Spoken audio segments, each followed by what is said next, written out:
Bom, então a gente estava falando dessas mutações. Então, essa mutação na Inglaterra, que surgiu no sul da Inglaterra, foi associada rapidamente a um vírus que não só replica melhor em célula, mas agora também foi mostrado que ele replica melhor em humanos. E outra coisa que foi observada também, que a velocidade de espalhamento do vírus é mais rápida do que se esperaria por chance, ou seja, que ele deveria estar se espalhando se ele não tivesse nenhuma vantagem adaptativa, nenhuma propriedade que confere a ele um espalhamento mais rápido, mais eficiente. Então, isso é muito desagradável. Esse variante também foi encontrado agora na África do Sul e está causando problemas lá também. A África do Sul tem um bom contato com a Inglaterra, dá para entender como é que o vírus deve ter se movimentado das Ilhas Britânicas lá para o sul da África. Então, esse é um problema. Em Manaus agora surgiu um outro vírus mutante também, está sendo estudado no Japão, ele também tem algumas variações, e lá em Manaus, o que tem sido observado é que talvez esse vírus tenha mudado um pouco o perfil patogênico dele, então está se observando pessoas mais jovens com complicações mais severas do que a gente estava observando antes com o D614G, que é aquele que estava circulando no Brasil desde a chegada da Europa, no começo do ano passado. Independente de Manaus, as pessoas do Einstein, dos hospitais aqui de São Paulo, também estão notando uma contaminação em pessoas mais jovens. Pessoas mais Sim. jovens estão no CTI, estão na unidade de semi-intensiva do que no ano passado, sei lá, em maio, entendeu? Você tem razão, Leda. E isso tinha sido observado antes mesmo dessa crise mutação. Antes da gente ter feito essa observação, não sabemos se é o mesmo vírus ainda, mas esse dado acho que provavelmente vai explodir daqui a poucas horas ou dias. A gente vai saber se... Olha, por exemplo, nessa semana eu conversei com uma médica que estava em Manaus e que veio ser atendida aqui em São Paulo, no Fleury. E ela veio infectada.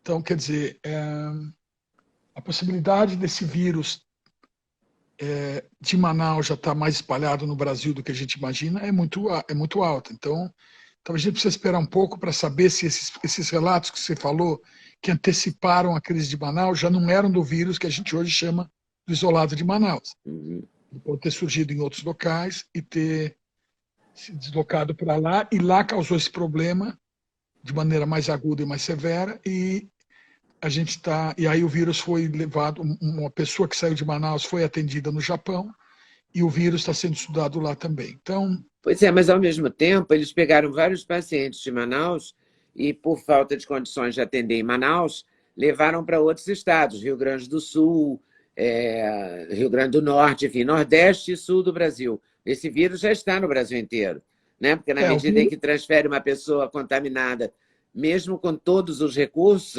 acaba espalhando, né? Ou não? Potencialmente sim. É lógico que a gente imagina que esses profissionais são sérios, bem treinados, não, claro. e estejam minimizando esse risco. Mas é lógico que há risco, sim, e pode ser. A gente vai entender a implicação disso mais para frente, quando a gente começar a perceber o nível de espalhamento dessas variantes. Agora, como é que surgiram? A gente só vai poder viver um pouquinho mais tranquilo quando todo mundo for, quando a vacina tiver assim, for uma coisa real. Então, real que eu falo assim, todo mundo vacinar, ou 50% da população vacinar, porque até agora 2 milhões de doses aqui, não sei quantas doses ali, não é? Bom, até esse momento, a política de vacinação ela é razoável, porque o que está se dando prioridade são os profissionais de saúde e os grupos de risco. Então, com isso, a gente vai minimizar. Por que profissional de saúde? Porque o profissional de saúde entra em contato, às vezes, com o que a gente chama de inóculo infeccioso muito elevado. Um paciente que venha com muito vírus no sistema, ele pode causar um problema sério para o profissional de saúde. Esse vírus é um vírus de transmissão oral-fecal também. Ele é evacuado, as pessoas têm diarreias, ele causa uma complicação intestinal, e essas diarreias são carregadas de partículas virais. Então, a gente já viu em Singapura, no começo do ano passado, que pessoas confinadas porque estavam infectadas, espalhavam o vírus em todo o ambiente de confinamento de uma maneira extremamente eficiente, começando pelos banheiros. Então, isso é um problema, porque o profissional de saúde vai mexer com o indivíduo que muito provavelmente pode estar com uma carga viral muito elevada. Então, esse profissional de saúde tem que estar protegido. E não é só barreiras primárias, luva, né, aventais, máscaras, e sistemas de proteção físicos. Não é só isso, a pessoa vai ter que ter também acesso a tratamento, caso ela fique infectada, e a vacina para que impeça a infecção. Então, todo esse arsenal de barreiras primárias, tratamento e vacina, elas têm que ser usadas em conjunto, né? São armas que têm que ser colocadas todas num contexto de redução de risco dos profissionais de saúde. Aí a mesma coisa vale para a população, inicialmente as pessoas de alto risco, que são as pessoas mais idosas, e eventualmente a gente vai ter que entender o que nós vamos fazer mesmo com o grupo de baixíssima mortalidade, que são os jovens, né? E caso os jovens estejam começando a ser afetados por novas variantes virais, a gente tem que, primeiro, perceber se esses novos variantes são neutralizados por vacinas que existem. Existem dados bem positivos nesse sentido, que hoje eu estava vendo um profissional de La Jolla, nos Estados Unidos, apresentando dados nesse sentido. Então, isso é bom.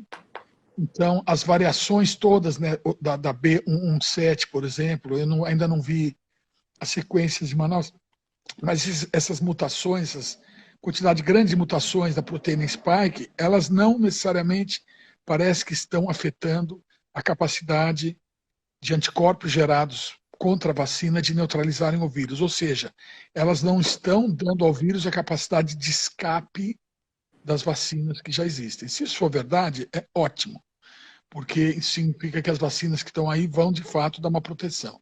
Se essa proteção for reduzida, for afetada, nós vamos ter que reconsiderar as coisas e talvez pensar em vacinar mais pessoas. Isso tudo precisa ser avaliado e estudado. Então, na verdade, está tudo em movimento, né? A vacina, a vacinação, o conhecimento, as conclusões, tudo está em evolução. Não tem nada definido. Não, o que tem de definido... O que está definido é que a vacina é melhor do que nada. Para uma pessoa, eu vou repetir, para um idoso com comorbidade, ou uma pessoa com alguma comorbidade, mesmo que seja mais jovem, mas tenha algum quadro, diabetes, obesidade, ou problema de hipertensão, ou tem algum problema cardiopulmonar, alguma coisa, esse indivíduo é melhor ele vacinar. Eu acho que é uma boa ideia ele buscar uma vacina, porque ele vai minimizar o risco dele. Tá? Então, ele vai ter que também elevar a quantidade de vitamina D plasmática, tem que estar acima de 50 nanogramas por ml de plasma.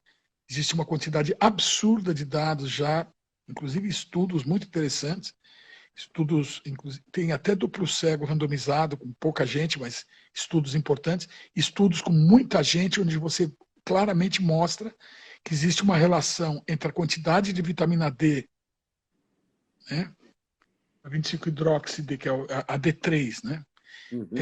O ciferol. A quantidade disso no plasma totalmente relacionado com a gravidade da doença e mortalidade. Então, isso a gente já sabe, isso não tem como as pessoas criarem caso com isso. A gente está vendo muita gente criando caso porque não quer estudar. Gostou do corte que você acabou de ver? Vale a pena conferir com certeza, né? Então vai conferir muitos outros cortes no canal de cortes Leda Nagli. É claro que a entrevista completa você vai conferir no YouTube Leda Nagli, canal Leda Nagli do YouTube, você não pode perder de jeito nenhum. Valeu, tô te esperando, hein? Vem nessa!